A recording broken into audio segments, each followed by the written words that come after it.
ভাইকে মারতেছে, মাইরে ফেলার পরিকল্পনা করছে।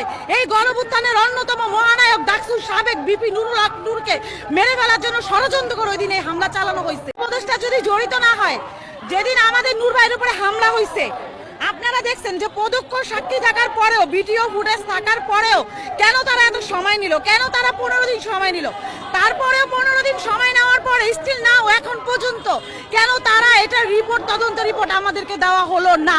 এবং যারা নূর ভাইকে আহত করছে এবং যারা মারছে, যারা রক্ত ঝরাইছে, প্রত্যেকটা সেনাবাহিনীর ফুটেজে আপনারা দেখবেন যে বিভিন্ন মিডিয়াতে আমরা দেখছি তাদেরকে চিহ্নিত করা যাচ্ছে।